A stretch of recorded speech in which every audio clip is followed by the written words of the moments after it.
जय माता दी दोस्तों। भगवान श्री कृष्ण ने ली थी कर्ण और युधिष्ठिर की दानशीलता की परीक्षा। आखिर क्यों लेना पड़ा था भगवान श्री कृष्ण को इन दोनों की परीक्षा? इस परीक्षा में कौन विजयी हुए, सूर्यपुत्र कर्ण या धर्मराज युधिष्ठिर? इन सारे प्रश्नों के उत्तर आज के इस वीडियो में जानेंगे। एक बार भगवान श्री कृष्ण अर्जुन को असुरराज बलि के दानवीरता के बारे में बता रहे थे कि कैसे उन्होंने भगवान बावन को 3 पग भूमि दान में दी थी। बलि की दानशीलता के बारे में जानने के बाद अर्जुन के मन में एक सवाल आया। उन्होंने कृष्ण से पूछा कि बलि के जैसा दूसरा दानी क्या अब तक इस धरती पर हुआ है?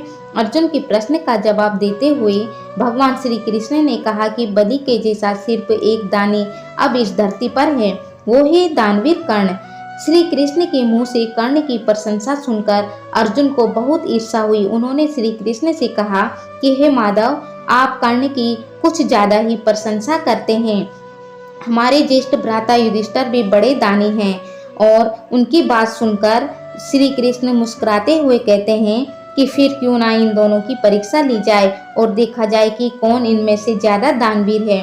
तब श्री कृष्ण और अर्जुन ब्राह्मण का वेश बनाकर युधिष्ठिर के महल में पहुंचे। जब युधिष्ठिर को उनके बारे में पता चला तब वो उनके पास आकर पूछते हैं कि उन्हें किस चीज की आवश्यकता है।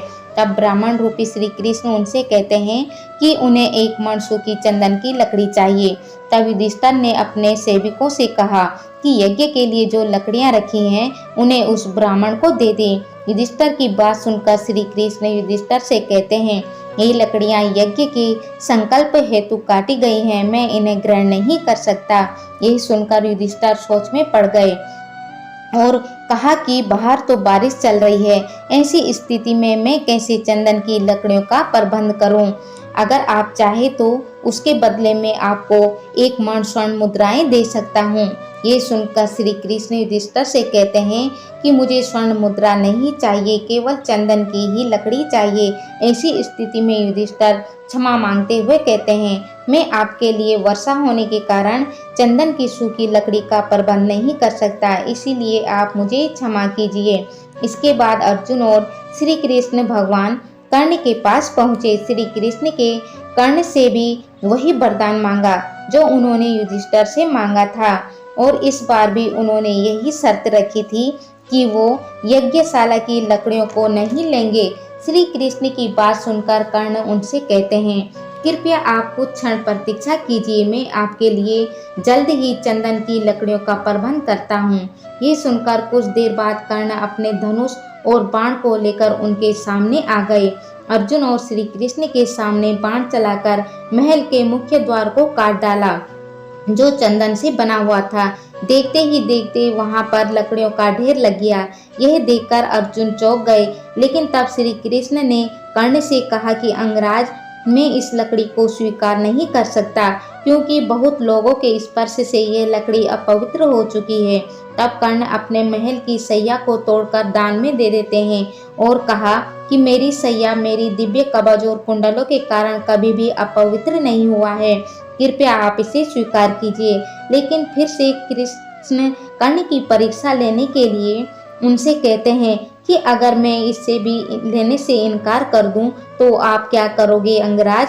तब कर्ण ने उत्तर दिया, तब मैं देवताओं से अपने सारे पुण्य के बदले में आपके लिए चंदन की लकड़ी मांगता। ये सुनकर श्री कृष्ण ने कर्ण से पूछा, अगर देवता दान देने से मना कर देते तो? तब कर्ण ने क्या जवाब दिया कि मैं वासुदेव श्री कृष्ण से भी यही याचना करता, वो मेरी ये याचना कभी नहीं टालते। यह सुनकर ब्राह्मण रूपी श्री कृष्ण ने कहा, मैं वासुदेव श्री कृष्ण को जानता हूँ, उन्हें आपके पुण्य में कोई रुचि नहीं है। वो इसके बदले में आपसे आपका पूरा सामर्थ्य, कवच, कुंडल और सभी दिव्यास्त्र मांग लेते। तब तुम किस प्रकार से अर्जुन को परास्त कर सकते थे? ये सुनकर कर्ण ने कहा कि अर्जुन को युद्ध में परास्त करना दान देने से ज्यादा महत्वपूर्ण नहीं है।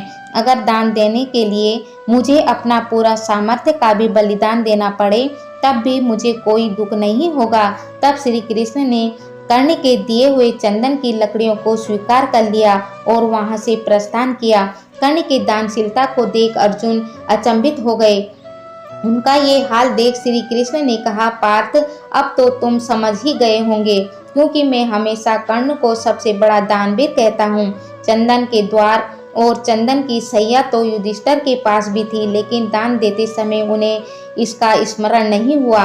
युधिष्ठिर दानी है, इसमें कोई संदेह नहीं है, लेकिन कर्ण विश्व के सबसे बड़े दानी हैं, ये ही सच है।